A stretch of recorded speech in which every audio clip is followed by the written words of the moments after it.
من يهده الله فلا مضل له ومن يضلله فلا هادي له ونشهد أن لا إله إلا الله وحده لا شريك له ونشهد أن سيدنا وسندنا وحبيبنا ومولانا محمدا عبده ورسوله أرسله بالحق بشيرا ونذيرا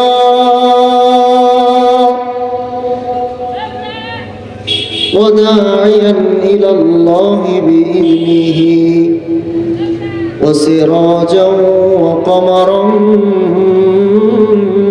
منيرا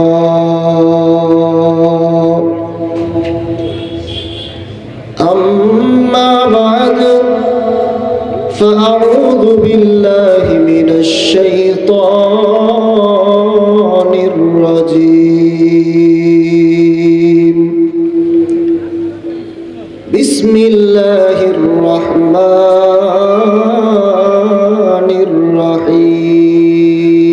الرحيم يا أيها الذين آمنوا اتقوا الله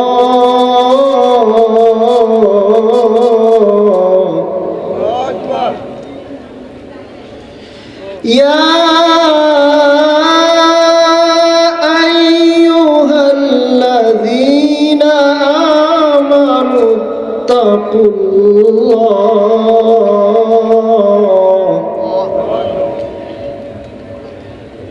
حق تقاته ولا تموتن إلا وأنتم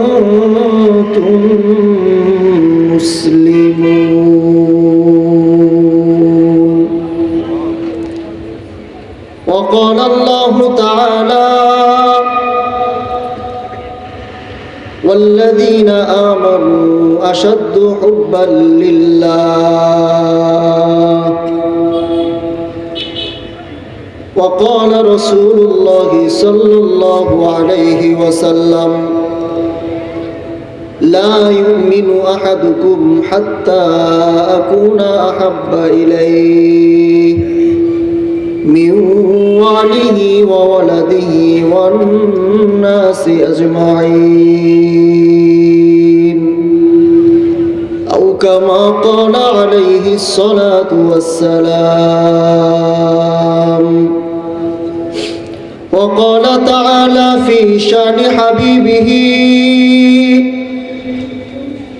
إن الله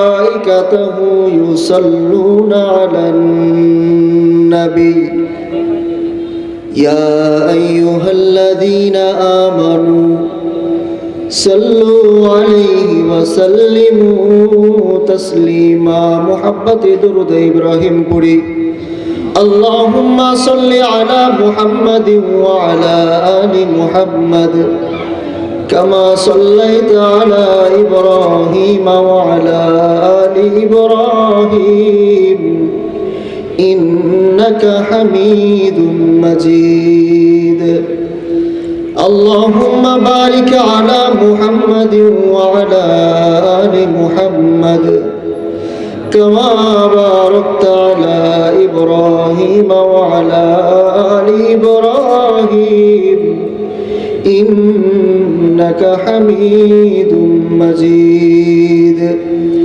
بلغ العلا بكماله كشف الدجى بجماله حسنت جميع خصاله صلوا عليه وآله رہے میرے مسکن رہے میرے مسکن حوالی کعبہ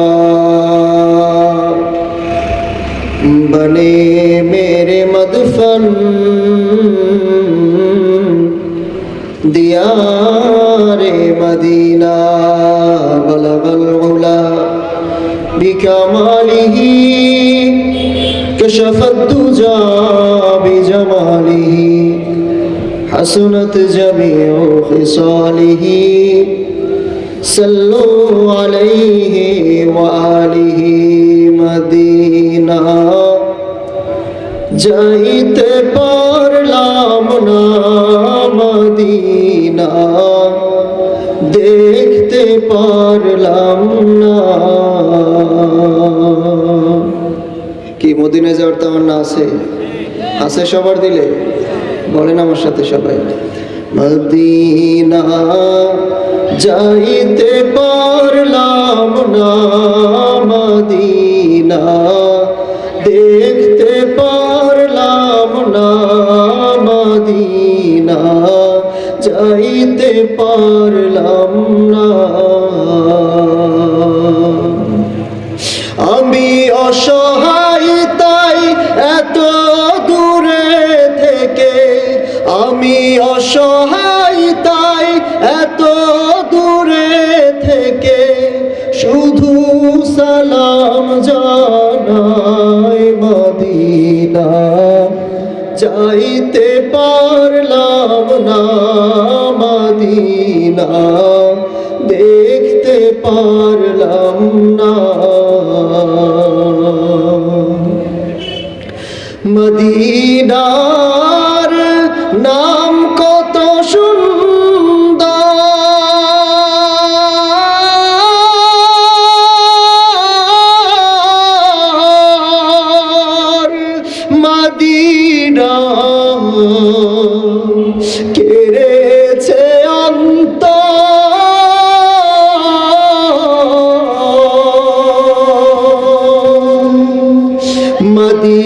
মদিনার নাম কত সুন্দর,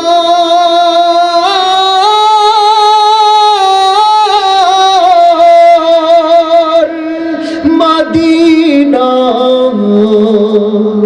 কেড়েছে অন্তর।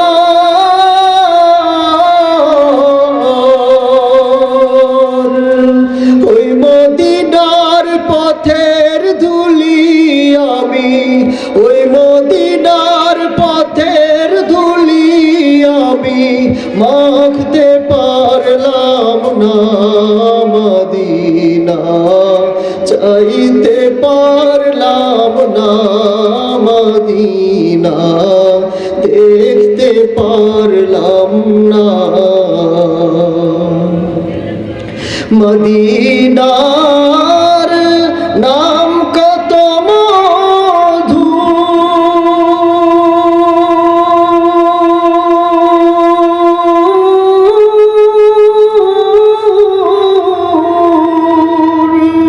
মদিনা আর যে কত দূর,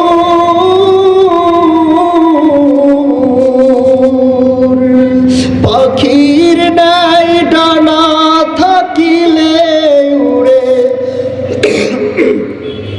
পাখির নাই ডানা থাকিলে উড়ে যেতাম মদিনায় মদিনা যাইতে পারলাম না মদিনা দেখতে পারলাম না মদিনা চাইতে পারলাম না। আমি অসহায় তাই এত দূরে থেকে, আমি অসহায় তাই এত দূরে থেকে শুধু সালাম জানাই মদিনা যাইতে পারলাম না মদিনা দেখতে পারলাম না মদিনা চাইতে পারলাম না। আল্লাহ তাআলা আমাদের সকলকে জীবনে একবার হলেও রাসূল আরবি সাল্লাল্লাহু আলাইহি ওয়াসাল্লামের রওজা মুবারকে গিয়ে দাঁড়িয়ে সালাম দেওয়ার তৌফিক দান করুন সকলেই বলি আমিন। আলহামদুলিল্লাহ। ধানগড়া বাসস্ট্যান্ড যুব সমাজের উদ্যোগে তাফসীরুল কোরআন মাহফিলের সম্মানিত সভাপতি জাতির কর্ণধার হযরত উলামায়ে কেরাম এবং আমার সামনে উপবিষ্ট দিন প্রিয় ইসলাম প্রিয় মুসলমান ভাইয়েরা, সম্মানিত মুরব্বিয়ানে আযম এবং মুসল্লিয়ানে কেরাম, যুবক ভাইয়েরা এবং কচিকাচা বেগুনা মাসুম বাচ্চারা এবং পর্দার আড়ালে অবস্থানরত আবেদা সালেহা মা ও বোনেরা, সকলকেই আমি আন্তরিক সালাম জানাচ্ছি। আসসালামু আলাইকুম ওয়া রাহমাতুল্লাহি ওয়া বারাকাতুহু। সালামের জবাবটা মন মতো হয় নাই, রাগ করছেন আমার সাথে? রাগ করছেন? আসসালামু আলাইকুম ওয়া রাহমাতুল্লাহি ওয়া বারাকাতুহু। অল্প সময় কথা হবে, খুব মনোযোগ সহকারে শুনবেন। আমি আপনাদের সামনে যে আয়াতে কারিমা তেলাওয়াত করেছি এবং যে হাদিস পাঠ করেছি, এই আয়াত এবং এই হাদিসের আলোকে আলোচনা করার চেষ্টা করব। মা তৌফিকি ইল্লা বিল্লাহ। সর্বপ্রথম মহান গরিয়ান সেই মহান মালিকের দরবারে আমরা শুকরিয়া আদায় করি, যেই মহান মালিক আমাকে আপনাকে দুনিয়ার সমস্ত কাজ থেকে ফারেক করে, যাচাই করে বাছাই করে, ভালোবেসে মোহাব্বত করে জালিসুর রহমান বেহেশতের বাগানে আসার এবং বসার তৌফিক দিয়েছেন। এই জন্য সবাই শুকরিয়া আদায় করি আলহামদুলিল্লাহ। এবং আরও শুকরিয়া আদায় করি যে আল্লাহ তাআলা আমাদেরকে সুস্থ রেখেছেন, সবল রেখেছেন। আপনাদের মাঝে অনেক মানুষ গত সপ্তাহে ছিল, এই সপ্তাহে সে জীবিত নাই। আপনাদের সাথে একই সাথে ছিল, একই বাজারে বাজার করেছে, একই রাস্তায় হাঁটছে, একই এলাকায় বাস করেছেন। সে নিয়ত করেছিল যে এই মাহফিলে আসবে, আজকে সে হাসপাতালের বেডে শুয়ে আছে। এমন মানুষ আছে না? আবার আরো অসংখ্য মানুষ আছে যে আপনাদের এলাকায় যত মানুষ আছে, আমার মনে হয় যদি অর্ধেক মানুষ আসে, এইরকম প্যান্ডেলের 10টা প্যান্ডেলের জায়গা হবে না, কি বলেন? অনেক মানুষ আছে ঘরে শুয়ে শুয়ে টিভি দেখে, নাটক সিরিয়াল দেখে দেখে সময় নষ্ট করতেছে। অনেকে চার স্টলে বসে বসে চা খাইতেছে, টিভি দেখতেছে, গুনাহের কাজে সময় নষ্ট করতেছে। আল্লাহ তাআলা আমাদেরকে জীবিত রেখেছেন, সুস্থ রেখেছেন এবং দ্বীনি আলোচনা শোনার মজলিসে আসার তৌফিক দিয়েছেন। এই জন্য আরো জোরে সোরে শুকরিয়া আদায় করি আলহামদুলিল্লাহ। লাখো কোটি দরুদ ও সালাম আকায়ে নামদার, মদিনা কা তাজদার, সাইয়্যিদুল মুরসালিন জনাবে মুহাম্মদুর রাসূলুল্লাহ সাল্লাল্লাহু আলাইহি ওয়াসাল্লামের উপর। যে আমরা যখন বয়ান করি বা আপনারা যখন বয়ান শুনেন, যত বক্তায় আসুক সর্বপ্রথমে শুকরিয়া আদায় করে, ঠিক না? তো এটা কি বক্তাদের কথা? এটা বক্তাদের কথা নয়। আল্লাহ রাব্বুল আলামিন কোরআনের মধ্যে বলেছেন, লা ইন শাকারতুম লা আযীদান্নাকুম ওয়া লা ইন কাফারতুম ইন্না আযাবি লাশাদীদ। বান্দা, আমি তোমাদেরকে যেই নিয়ামত দিয়েছি তোমরা তার শুকরিয়া আদায় করো, আমি তোমাদেরকে সেই নিয়ামতকে বাড়ায়া দেব। আর যদি শুকরিয়া আদায় না করো তাহলে তোমার জন্য ইন্না আযাবি লাশাদীদ, শক্ত আযাবের ব্যবস্থা রেখেছি। তাহলে শুকরিয়া আদায় করার আদেশ কে দিয়েছেন? আল্লাহ তাআলা দিয়েছেন।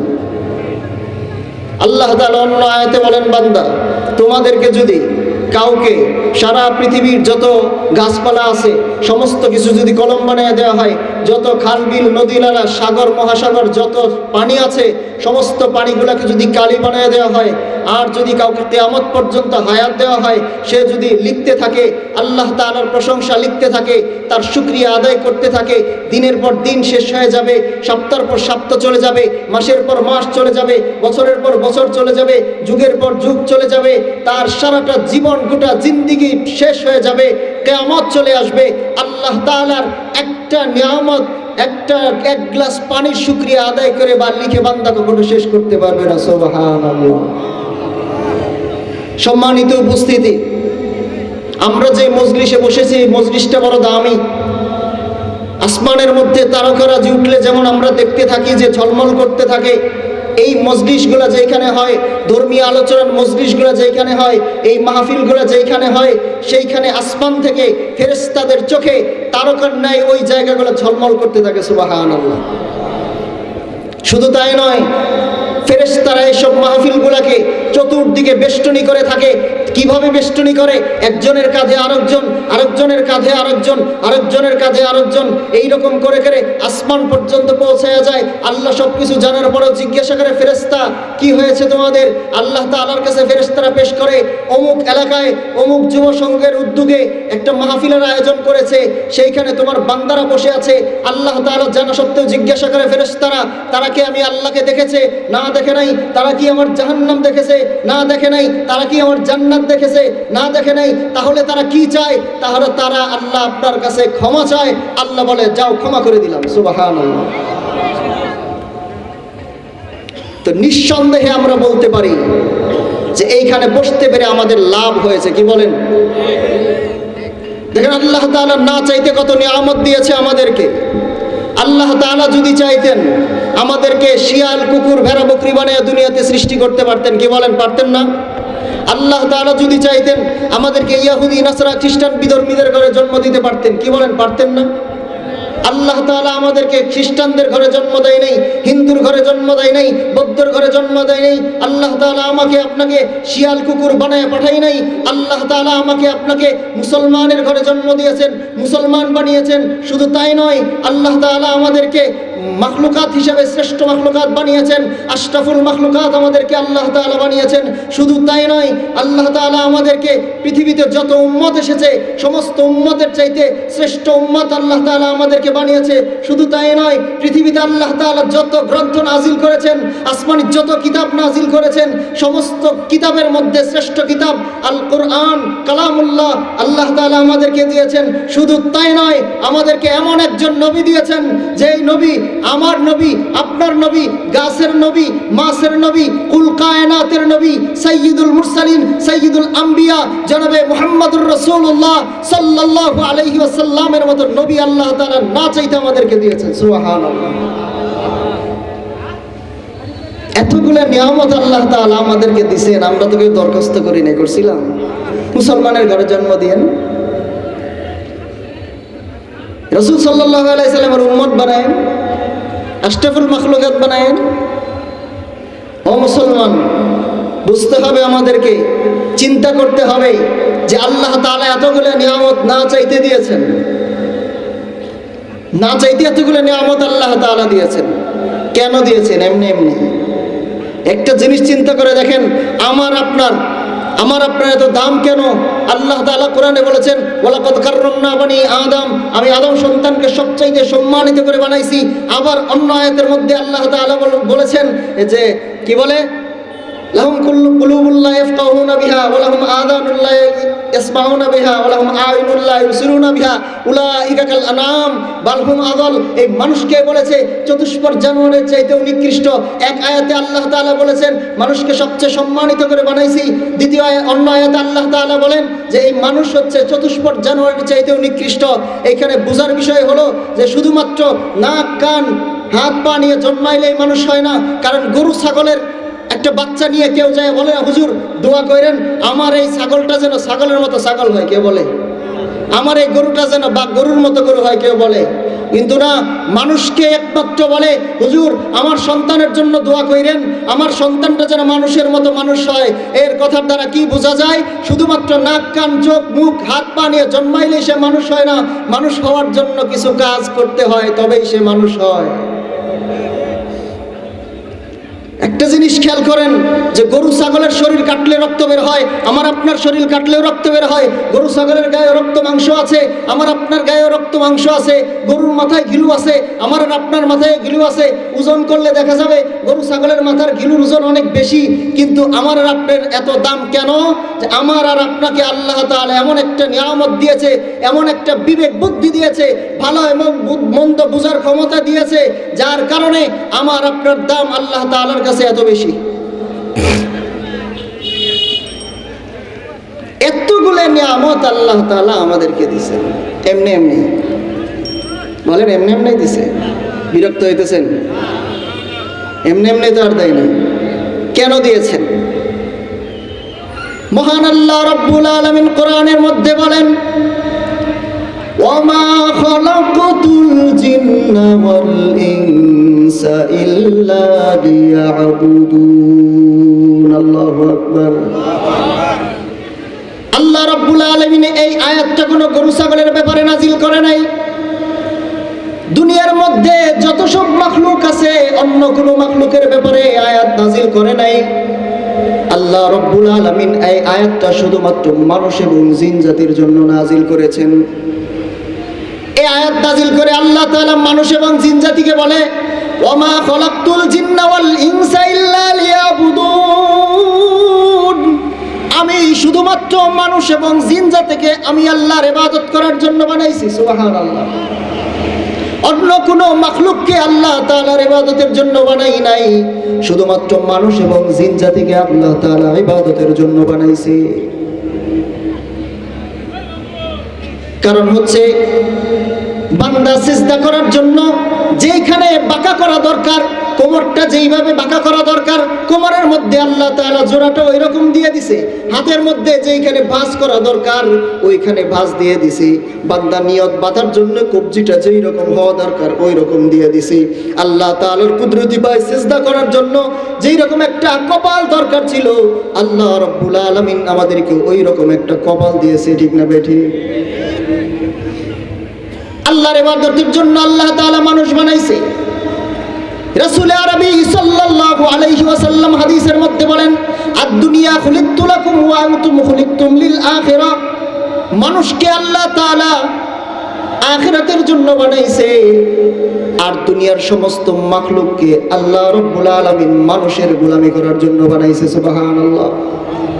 ও মুসলমান, খেয়াল করে দেখেন, আমাদের দুই চোখে যত মাখলুক আমরা দেখি, যত কিছুই দেখি, সেটা কোনো না কোনো ভাবে আমাদের খেদমত করে। কি বলেন? বাঁশ দেখেন, এটা আমাদের কাজে লাগতেছে না? যে প্যান্ডেল এখানে সাজানো হয়েছে এগুলো আমাদের কাজে আসতেছে না? যেই মঞ্চে আমরা বসে আছি এটা একটা কাজে আসতেছে না? এগুলো আমাদের খেদমত করতেছে, এগুলো আমাদের খেদমত করতেছে। উদ্দেশ্য হলো আল্লাহ তাআলার ইবাদত।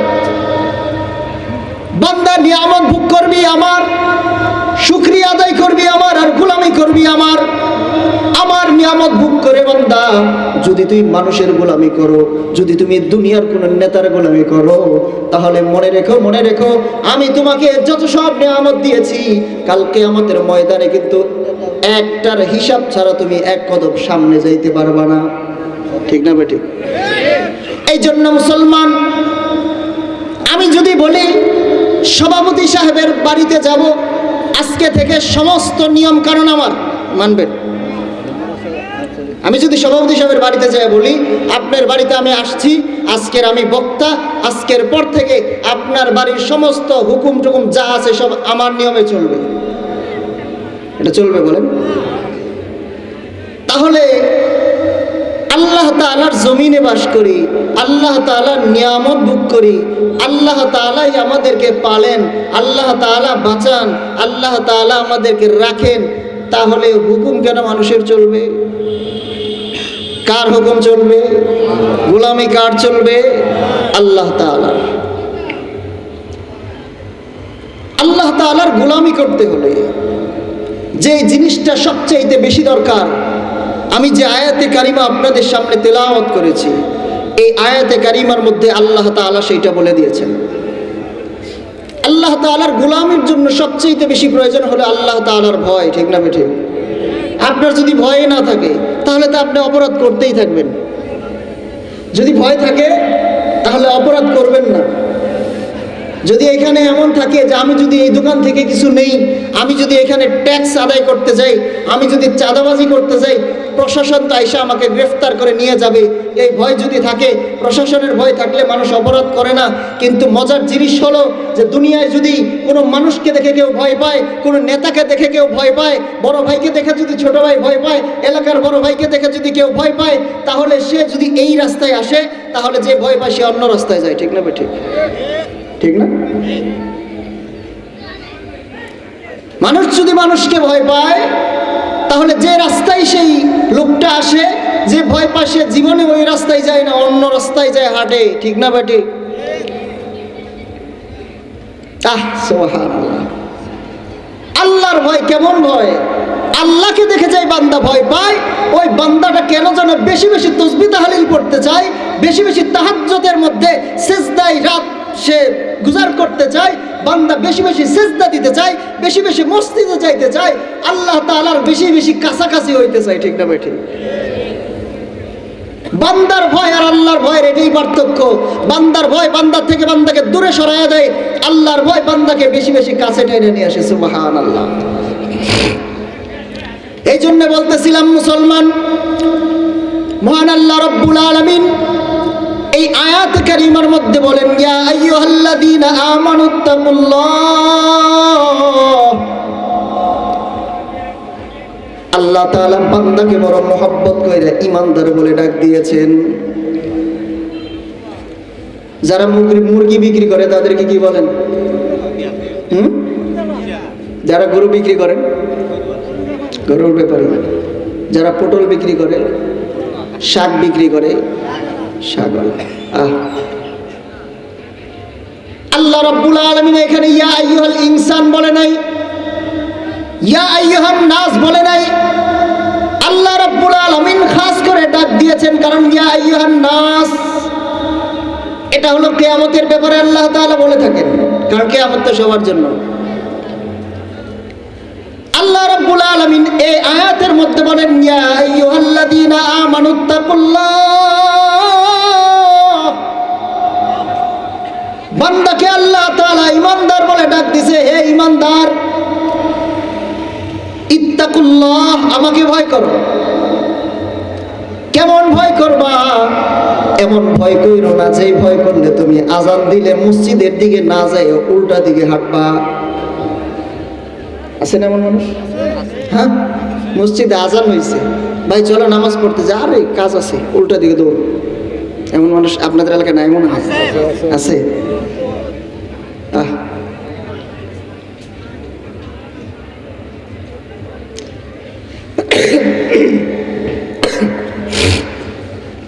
এমন ভয় করতে আল্লাহ তাআলা নিষেধ করেছেন। আল্লাহ তাআলা বলেন, ইয়া আইয়ুহাল্লাযীনা আমানুত্তাকুল্লাহা হাক্কা তুকাতি। হে ঈমানদার, আমাকে ভয় করো। ঈমানদারদেরকেই ভয় করার কথা কেন বললেন? কথা হলো, যদি কারো বাড়িতে সম্পদ থাকে, সেই সম্পদটাই চুরির ভয় থাকে। একজনের বাড়িতে যদি সম্পদ না থাকে, তাহলে তার চুরি হওয়ার কোনো ভয় নাই। যার ঈমান আছে তারই তো ঈমান যায়, যার ঈমান নাই তার কি যাবে? যার ঈমান নাই তার কি যাবে? আল্লাহ তাআলা এই আয়াতের মধ্যে বলেন, ইয়া আইয়ুহাল্লাযীনা আমানুত্তাকুল্লাহা হাক্কা তুকাতি। হে বান্দা, তোমরা আমাকে ভয় করো। হে ঈমানদার, তোমরা আমাকে ভয় করো। কেমন ভয় করবা? যে ভয় করার মতো ভয় করবা, যে ভয় তোমাকে ফজরের টাইমে আরামের বিছানা হারাম করে ফজরের নামাজের মধ্যে তোমাকে নিয়ে যাইতে পারে। যে ভয় তোমাকে সুদের টাকা যখন সামনে আসে সেই টাকাটাকে বর্জন করাইতে পারে, এমন ভয় তুমি আমাকে করবা। ঘুষের টাকা যখন সামনে ব্রিটকেসে আসে, সেই ব্রিটকেসটা যেন আল্লাহর ভয় তোমাকে ফিরাইয়া দিতে পারে, এমন ভয় তুমি করবা। ও মুসলমান, আমাদের অবস্থা তো হচ্ছে এমন যে আমাদের এমন একটা অবস্থা, এমন মন মানসিকতা, এমনভাবে চলাচল করি যে মনে হয় কোনোদিন কখনোই আল্লাহ তাআলার কাছে আমাদেরকে যাইতে হবে না। ও মুসলমান, 100 বছর আগে আমার আপনার কোনো নামগন্ধ এই দুনিয়ার মধ্যে ছিল না। 100 বছর পরেও কিন্তু আমার আর আপনার কোনো নামগন্ধ দুনিয়ার মধ্যে থাকবে না। কারণ আমি, আপনি আপনার দাদাকে চিনেন, দাদার বাবাকে চিনেন, কিন্তু দাদার দাদা তার দাদাকে কিন্তু চিনেন না, নামও জানেন না। ঠিক না বেঠিক? চিনেন? মুছে গেছে নাম নিশানা। এইভাবে একদিন আমার আপনার নামও মুছে যাবে, আমার আপনার নামও এভাবে একদিন মুছে যাবে। কারণ হলো আল্লাহ রাব্বুল আলামিন দুনিয়ার মধ্যে মানুষকে একটা গতি দিয়ে পাঠাইছে, নির্দিষ্ট একটা হায়াত দিয়ে দুনিয়ার মধ্যে পাঠাইছে। কিন্তু মানুষ কেমন মনে করে, শয়তানের ধোঁকায় পড়ে, শয়তানের পদাঙ্ক অনুসরণ করতে গিয়ে মানুষ আজকে আল্লাহকে ভুলে গেছে, রাসূলকে ভুলে গেছে। মানুষ এখন জান্নাত জাহান্নামের কথাও মানুষের স্মরণ হয় না। জাহান্নাম বলে একটা জিনিস আছে, যেটার মধ্যে এমন শাস্তি আল্লাহ তাআলা রাখছে যে জাহান্নামের ভয়ে পাথর পর্যন্ত কান্না করত। যে জাহান্নামের ভয়ে পাথর কান্না করে। মানুষের দিল এত শক্ত হয়ে গেছে যে মানুষের দিল একটু ঘামে না। এই জন্য বলতেছিলাম মুসলমান, আল্লাহ রাব্বুল ভয় করার মতো ভয়, যে ভয় বান্দাকে নামাজে নিয়ে আসতে পারে, যেই ভয় বান্দাকে তাহাজ্জুদের নামাজে দাঁড় করাইতে পারে, যেই ভয় বান্দাকে কোরআন তেলাওয়াতে মগ্ন করতে পারে, যেই ভয় বান্দাকে আল্লাহ তাআলার জিকিরের মধ্যে মগ্ন রাখতে পারে, আল্লাহ তাআলার ধ্যান খেয়ালের মধ্যে বান্দাকে, যেই ভয়ে বান্দাকে আল্লাহ তাআলার ধ্যান খেয়ালে রত রাখতে পারে, নত রাখতে পারে, ওই ভয়টাই আল্লাহ তাআলা করতে বলেছেন। কিন্তু আমাদের অবস্থা তো হচ্ছে এমন, মনে হয় কোনোদিন কখনো এই কবরের মধ্যে আমাদেরকে যাইতে হবে না, ঠিক না বেশি? দুনিয়ার কাজে অস্থির। আরে মানুষ চলবে দুনিয়ার পিছে, চলবে দুই একজন করে তো কমো না, চলবে? আরে মানুষ ছবে দুনিয়ার পিছে, কি জবাব দিবি রে তুই আল্লাহর কাছে? হায় কি জবাব দিবি রে তুই আল্লাহর কাছে? ওরে মানুষ ছবে দুনিয়ার পিছে, কি জবাব দিবি রে তুই আল্লাহর কাছে? হায় কি জবাব দিবি রে তুই আল্লাহর কাছে? রাত দিনে দৌড়া দৌড়ে বিশ্রামেরও সুযোগটা নাই, নামাজ তো ভাই দৌড়ের কথা, আল্লাহর নামটা মুখে নাই। আছে এমন মানুষ? আস্তে কণ্ঠেন, আছে এমন মানুষ? রাত দিনে দৌড়া দৌড়ে বিশ্রামেরও সুযোগটা নাই, নামাজ তো ভাই দৌড়ের কথা, আল্লাহর নামটা মুখে নাই। তোর পিছে মহা বিপদের সংকেত আছে, তোর পিছে মহা বিপদের সংকেত আছে, কি জবাব দিবি রে তুই আল্লাহর কাছে? হায় কি জবাব দিবি রে তুই আল্লাহর কাছে? হারাম হালাল না বাড়িয়া কত টাকা করছো কামাই, এত টাকা রাখবা কোথায়? কাফনের তো পকেট নাই, ঠিক না বেঠি? আপনাদের এলাকায় মানুষের কাফনে পকেট থাকে? আছে? এই কয়েকজনের থাকে না, পিছনে সবার আছে। সবারই পকেট থাকবে, কাফনে পকেট থাকবে। তো ঠিক আসতে বলেন কেন? সবাই বলেন ঠিক না বেঠি? হারাম হালাল না মাডিয়া কত টাকা করছো কামাই, এত টাকা রাখবা কোথায়? কাফনের তো পকেট নাই। ও মুসলমান, কার জন্য কি করতেছেন? যে সন্তানের জন্য আপনি মানুষকে জুলুম করে টাকা আনতেছেন, সুদে লাগায় টাকা উপার্জন করতেছেন, ঘুষ খেয়ে টাকা উপার্জন করতেছেন, যে সন্তানের জন্য, যে বিবির জন্য, এই সন্তানকে যখন আল্লাহ তাআলা কিয়ামতের ময়দানে ডাকবে জাহান্নামে দেওয়ার জন্য, সেই সন্তান আপনার বিরুদ্ধে সাক্ষী দিবে। সন্তান বলবে, আল্লাহ দুনিয়ার মধ্যে যদি দুনিয়াবি কোনো কাজে উত্তীর্ণ না হইতাম, আমার বাবা মা আমাকে শাসন করত, কিন্তু আল্লাহ আমি দুনিয়াতে তোমাকে চিনি নাই, তোমার রাসূলকে চিনি নাই, কোরআন পড়ি নাই, হাদিস পড়ি নাই, আমার মা বাবা তাতে আমাকে কিচ্ছু বলে নাই, এইগুলা শেখার জন্য কোনো আগ্রহ আমাকে দেখাই নাই, আমাকে শিখতে বলে নাই, এই জন্য আমি শিখতে পারি নাই। যদি আমার জাহান্নামে যাইতে হয়, আমার মা বাবাকে নিয়ে আসেন, তাদের বুকের উপর পাড়া দিয়ে তারপরে আমি জাহান্নামে যাব। নাউজুবিল্লাহ। আরো হারাম কামাই করবেন? আমার বলা আমি বলে যাই, কিয়ামতের দিন দেখা হবে। হারাম হালাল না মাডিয়া কত টাকা করছো কামাই, এত টাকা রাখবা কোথায়? কাফনের তো পকেট নাই। টাকা পয়সা লইয়া কি কেউ কবরে গেছে? টাকা পয়সা লইয়া কি কেউ কবরে গেছে? কি জবাব দিবি রে তুই আল্লাহর কাছে? হায় কি জবাব দিবি রে তুই আল্লাহর কাছে? ওরে মানুষ ছবে হুশ দুনিয়ার পিছে, কি জবাব দিবি রে তুই আল্লাহর কাছে? হায় কি জবাব দিবি রে তুই আল্লাহর কাছে? ঠিক না বেঠি? এই জন্য বলতেছিলাম, মুসলমান আল্লাহ রাব্বুল আলামিন তাকে ভয় করার মতো ভয় করতে বলেছেন।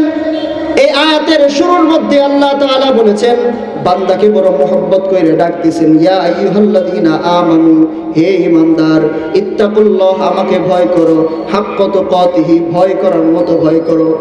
আয়াতের দ্বিতীয় অংশে আল্লাহ তাআলা বান্দাকে ধমক দিয়েছেন, আল্লাহ তাআলা বান্দাকে সতর্ক করছেন, ওয়ালা তামুতুন্না ইল্লা ওয়া আনতুম মুসলিমুন। সাবধান সাবধান বান্দা, ওয়ালা তামুতুন্না ইল্লা ওয়া আনতুম মুসলিমুন। খাঁটি মুসলমান না হয়ে কিন্তু বান্দা তুমি কবরে আইসো না। প্রথমে আল্লাহ তাআলা কি বলছে? ইয়া আইয়ুহাল্লাযীনা আমানুত্তাকুল্লাহ হাক্কা তুকাতিহি, অর্থাৎ আল্লাহ তাআলা বলছে হে ঈমানদার আমাকে ভয় করো, ভয় করার মতো ভয় করো। কিন্তু পরক্ষণে আল্লাহ তাআলা ঈমানদার বলে ডাক দিয়ে পরক্ষণে আল্লাহ তাআলা কি বলছে? সতর্ক করছে, বান্দাকে ধমকি দিছে, এই বান্দা সতর্ক হও, আগেই সতর্ক হও। হায়াতের জিন্দেগি থাকতে তুমি তোমাকে মুসলমান পরিপূর্ণভাবে মুসলমান বানাও, নিজে মুসলমান হও। যদি খাঁটি মুসলমান না হও কবরে আইসো না, খাঁটি মুসলমান না হয়ে কিন্তু বান্দা তুমি কবরে আইসো না। খাঁটি মুসলমান মুমিন হওয়ার জন্য আরেকটা জিনিস খুব জরুরি, এটা ছাড়া কেউ খাঁটি মুসলমান হইতে পারে না। আপনাদের সামনে যে হাদিস পাঠ করেছি, লা ইউমিনু আহাদুকুম হাত্তা আকুনা হাব্বা ইলাইহি মিন ওয়ালিহি ওয়া ওয়ালাদিহি ওয়ান নাসি আজমাইন। রাসূল আরবি সাল্লাল্লাহু আলাইহি ওয়াসাল্লাম বলেছেন, যতক্ষণ পর্যন্ত কোনো মানুষের দিলে ব্যবসা বাণিজ্যের চাইতে, সন্তানের চাইতে, তার বিবির চাইতে, তার বাচ্চার চাইতে, দুনিয়ার সমস্ত বস্তুর চাইতে যতক্ষণ পর্যন্ত তার দিলে আমি রাসূলের মুহাব্বত না আসবে ততক্ষণ পর্যন্ত সে প্রকৃত মুমিন হইতে পারবে না। ও মুসলমান, আজকে কুলাঙ্গারেরা, নাস্তিকরা, বিধর্মীরা, বেদিনরা আমার নবীকে গালি দেয়। শুধু তাই নয়, বাংলাদেশের মধ্যেও এমন সব কুলাঙ্গাররা রাসূলকে নিয়ে ব্যঙ্গ করে, রাসূলকে গালি দেয়, কোরআনকে অবমাননা করে, আল্লাহকে গালি দেয়। তারপরে মুসলমান কিভাবে ঘরে বসে থাকে? রাসূলকে গালি দেয়, হযরত উলামায়ে কেরাম, তালিবুল ইলম রাস্তায় নামে, আমি আর আপনি দোকানের সামনে বসে থাকি, ঘরে বসে বসে মুরগার রান খাই আর মনে করি এটা হুজুরদের কাজ। কে এই সবক আপনাকে দিছে? এটা হুজুরদের কোনো কাজ নয়। রাসূলের অপমানে যদি আপনার দিল না কাঁদে, আপনি মুসলিম না, আপনি মুনাফিক।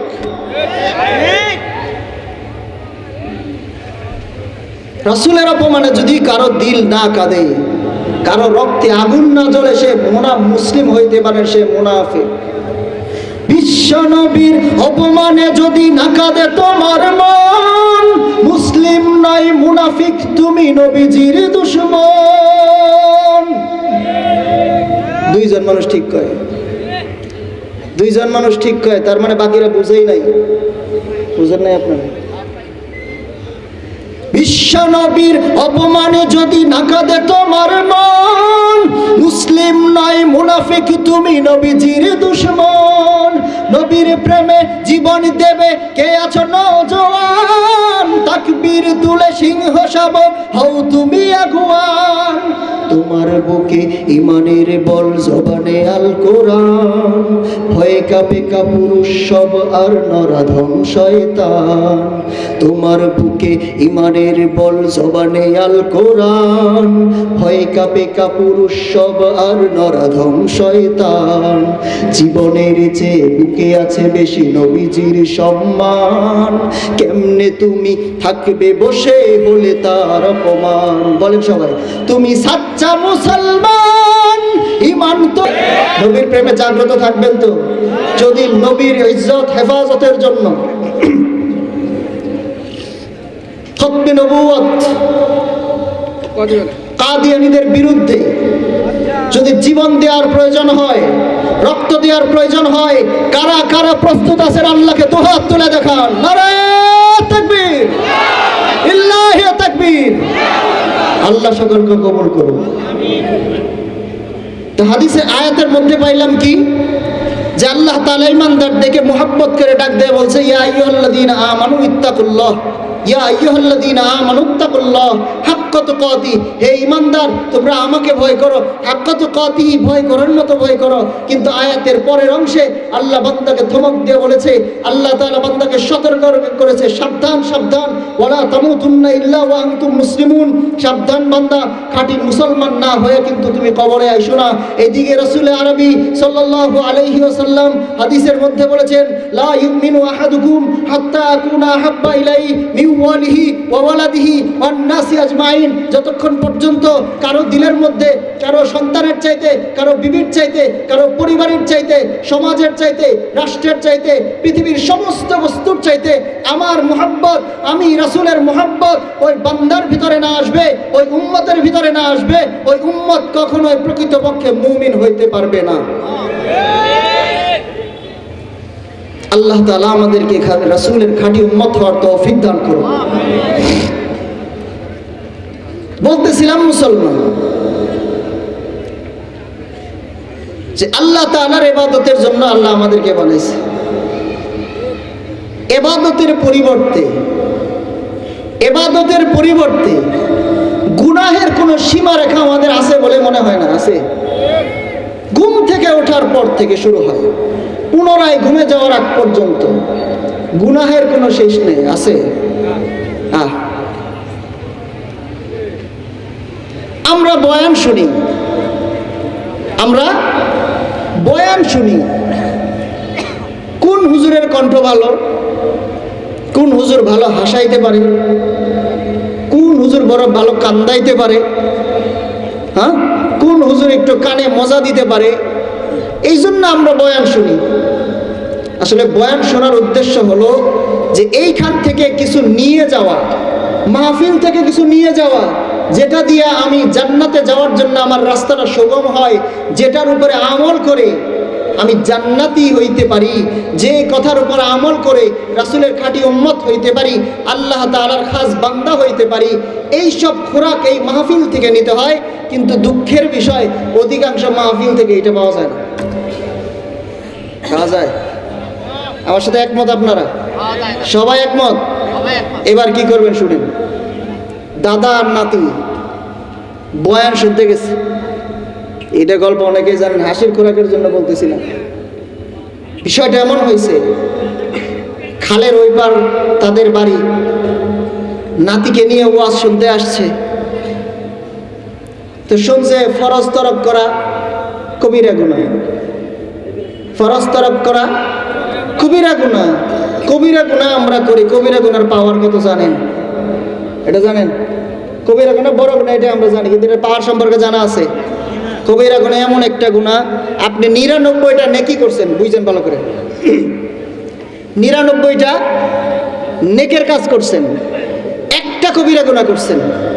আপনার 99টা নেকিকে ধ্বংস করে জাহান্নামে নিয়ে যাওয়ার জন্য একটা কবিরা গুনাহ যথেষ্ট। এটার এত শক্তি। আল্লাহ হেফাজত করুন। আজকে কবিরা গুনাহ আমাদের কাছে খুব স্বাভাবিক হয়ে গেছে। কি বলতেছিলাম মনে আছে? দাদা নাতি ওয়াজ শুনে যাইতেছে। দেখেন, নাতি যখন ওই পারে গেছে তার কাপড় ভিজে গেছে, কারণ সে তো জানে ফরজ তরক করে কবিরা গুনাহ। ওয়াজ শুনছে, দাদার কাপড় আর ভিজে নাই। দাদা এটা কি হইল? আমি শুনছি যে হাঁটুর উপরে কাপড় উঠাইলে কবিরা গুনাহ, এই জন্য আমি তুললাম না, কাপড় ভিজে আসলাম। তুমি এই পারাইলা, তোমার তো কাপড় ভিজলো না, ঘটনা কি? তুমি কি ফরজ তরক করে আসছো? বলে যে রাখ, সারা জীবন বয়ান শুনছি, সারা জীবন ওয়াজ শুনছি, কোনোদিন খালের এই পারে আমি ওয়াজ নিয়ে আসি না। আজকে আনো? আমার কি পাগলে ধরছে? আমার কি পাগলে ধরছে? সারা জীবন ওয়াজ খালের এই পারে আনি নাই, আজকে আনবো? এইরকম ওয়াজ যদি শুনি তাহলে শুধুমাত্র এই রাত না, কিয়ামত পর্যন্ত ওয়াজ শুনি না, কোনো লাভ নাই। ওয়াজ 12টা পর্যন্ত চললো, একেবারে 12টা 1টা পর্যন্ত, 2টা ফজর পর্যন্ত চললো। মাগার ফজরে একটু আগ দিয়ে ঘুমাইলাম, ফজরের নামাজের খবর থাকলো না। এই বয়ান শুনে লাভ নেই। বয়ান থেকে কিছু নিয়ে যাওয়া, বয়ান থেকে কিছু নিয়ে যাওয়া। দেখেন, আমরা মোবাইল কিনি, সাধারণ মোবাইল কিনি বা গাড়ি কিনি, যেটাই কিনি, এটার সাথে একটা ক্যাটালগ বই দেয়, তাই না? ক্যাটালগ বই দেয়। তো ক্যাটালগ বই দেওয়ার উদ্দেশ্য কি? এটার ব্যবহার বিধিটা এটার মধ্যে লেখা থাকে, যে আপনি কিভাবে এটা ব্যবহার করবেন, কিভাবে এটাকে হেফাজত করবেন, এগুলো লেখা থাকে এটার মধ্যে। মানে এটা আপনি কিভাবে ব্যবহার করবেন সব লেখা থাকে। তেমনি আল্লাহ তাআলা আমাদেরকে একটা পরিপূর্ণ কমপ্লিটলি একটা জীবন বিধান দিয়েছেন, সেটার নাম কি? কোরআন। এই কোরআন এমন একটি কোরআন, এই কোরআনটা যেই পাহাড়ে নাজিল হয়েছে, পৃথিবীর সমস্ত পাহাড়ের চাইতে সেই পাহাড়টা দামি। যেই শহরে নাজিল হয়েছে, পৃথিবীর সমস্ত শহরের চাইতে ওই শহরটা দামি। যেই উম্মতের উপরে নাজিল হয়েছে, সেই উম্মত পূর্বের জামানার সমস্ত উম্মতের চাইতে দামি। যেই নবীর উপরে নাজিল হয়েছে, সেই পৃথিবীর সমস্ত যত নবী আম্বিয়া আলাইহিস সালাতু ওয়াস সালাম আসছে, তাদের নবী মানে নবীদেরও নবী, এমন নবীর উপরে নাজিল হয়েছে কোরআন। যে রাতটি নাজিল হয়েছে, শবে কদরের রাত, 1000 মাসের চাইতে উত্তম। কোরআনে আমাদের সব দেওয়া আছে। এখন আবার কিছু কিছু মানুষ দেখা যায় ইউটিউব মাওলানা আছে, আবার কিছু সফটওয়্যার মাওলানা আছে। রাগ করেন না, আপনি ওষুধের অভাব নেই, আছে ওষুধের অভাব আছে পৃথিবীতে। আপনার ওষুধ আছে তো আপনার টাকা আছে পকেটে, যেটা মন চায় যখন মন চায় আপনি কিনা খাইলেন। আপনি কি সুস্থ থাকবেন না অসুস্থ হইবেন? অসুস্থ হইবেন। আপনি যদি সুস্থ থাকতে চান, ভালো থাকতে চান, তাহলে আপনাকে কি করতে হবে? ডাক্তারের প্রেসক্রিপশন অনুযায়ী আপনাকে ওষুধ খাইতে হবে, ঠিক না? হ্যাঁ, কোরআন হাদিসে অসংখ্য আয়াত, অসংখ্য হাদিস আছে। এইগুলো আপনার মন মতো আপনি মানতে পারবেন না। উলামায়ে কেরামের সাজেশন অনুযায়ী আপনার জন্য যখন যেটা দরকার সেটা আপনি মানেন, আপনি পথভ্রষ্ট হবেন না। এছাড়া মাথাপুরি করতে যাবেন তো পথভ্রষ্ট হয়ে যাবেন। স্বাভাবিক বিষয়। এইখানে নিয়ত বাদে আছে না, এখানে নিয়ত বাদে। তো এই জায়গায় যারা নিয়ত বাদে তাদের কি নামাজ হয় না? এটা হাদিস না, এটা সহিহ হাদিস। হ্যাঁ, এখানে নিয়ত বাঁধার পরে যদি কেউ কয় যারা এখানে নিয়ত বাঁধে তারা কাফের, তারপর নামাজ হয় না, তাহলে তারা ধরবেন। ভাই, নামাজ নিয়ে মারামারি কিসের? আমি নাচতে বললেও হয়, জোরে বললেও হয়, এটা নিয়ে মারামারি কিসের? আমাদের কথা হলো ভাই, নামাজ পড়েন, নিয়ত যেখানেই বাঁধেন, সহিহ তরিকা হইলেই হয়েছে। নামাজ পড়েন, ফতোয়াবাজি করেন না, ফতোয়াবাজি করেন না, নামাজ পড়েন। এজন্য ভাই, শয়তান সব সময় আমাদের উপরে নজরদারি করতেছে, আমাদের রগ রেশা সে চলাচল করে। সে কিন্তু কম বড় আলেম না, মুআল্লিমুল মালায়েকা। ৮০,০০০ বছর শয়তান আল্লাহর ইবাদত করছে, কি মনে করছেন এর ইলম কি কম? এজন্য খুব সূক্ষ্মভাবে ধোঁকা দেয় আপনাকে। যারা নামাজ কালাম পড়ে এদেরকে নেক্সট সূরাতে ধোঁকা দেয়, বুঝেন নাই? টুপি টাপি মাথায় দিয়ে ধোঁকা দেয়। এজন্য সাবধান হইতে হবে কারো কথায়। তারপরে একটু ইউটিউব দেখলেন, একটু সফটওয়্যার দেখলেন, কখনো নিজেকে ওই মাওলানা বানায় ফেলায়েন না, ডিজিটাল মাওলানা বানায়েন না। উলামায়ে কেরামের সোহবতে যায়েন, তাদের পরামর্শ নিয়ে চললেন, আপনার জন্য উপকার হবে। কারণ একটা গাড়ি এমনি চলতে পারে না, একটা ড্রাইভার লাগে। কারণ রাসূল আরবি সাল্লাল্লাহু আলাইহি ওয়াসাল্লাম বলেছেন হাদিসের মধ্যে যে দেখেন, পূর্বের জামানায় একটা গোত্রের জন্য নবী আসতো, একটা এলাকার জন্য নবী আসতো, কিন্তু আমাদের নবী বিশ্ব নবী, যে পূর্বের যত উম্মত আসছে তাদের জন্য কিতাব নাজিল হয়েছে। হ্যাঁ, তাদের শরীয়ত, নবী চলে গেছে তো কিতাব চলে গেছে, তাদের সেই শরীয়ত ওইটা বাদ হয়ে গেছে। পরে যেই নবী আসছে ওইভাবে চলছে। কিন্তু আমাদের নবী চলে গেছে, কিন্তু নবী আনা কাজ শেষ হয় নাই। এটার দায়িত্ব কাকে দিয়ে গেছে? উলামায়ে কেরামকে। আপনার হাদিস বলে দিয়ে যাই, আল উলামা ওয়ারাসাতুল আম্বিয়া লাম ইউআররিসু দিনার ওয়ালা দিরহামা। রাসূল আরবি সাল্লাল্লাহু আলাইহি ওয়াসাল্লাম বলেন যে আমি তোমাদের জন্য ওয়ারিস হিসাবে দিনার দিরহাম কিছুই রেখে যাই নাই। তোমাদের জন্য আমি উলামায়ে কেরামকে রেখে গেলাম। এদের পদাঙ্ক যারা অনুসরণ করবে তারা আমি রাসূলকে অনুসরণ করবে। একজন আলেমের সাথে যদি কেউ মুসাফা করে সে যেন রাসূলের সাথে মুসাফা করলো। একজন আলেমকে যদি কেউ সম্মান করে তাহলে সে যেন রাসূলকে সম্মান করলো। তাহলে একজন আলেমকে যখন গালি দেয়, কারে গালি দিল? হ্যাঁ, সাবধান হন, সাবধান হয়ে যান। আলেমদের সাথে বেয়াদবিমূলক আচরণ করবেন তো খাসিরাত দুনিয়া ওয়াল আখিরা, দুনিয়াও বরবাদ, আখিরাতও বরবাদ, এতে কোনো সন্দেহ নেই। আল্লাহ তাআলা আমাদেরকে সহিহ বুঝ দান করুন। তো বলতেছিলাম যে ঘুম থেকে উঠার পরে পুনরায় ঘুমে যাওয়ার আগ পর্যন্ত শুধু গুনাহ আর গুনাহ, গুনাহ আর গুনাহ, গুনাহ আর গুনাহ, ঠিক না?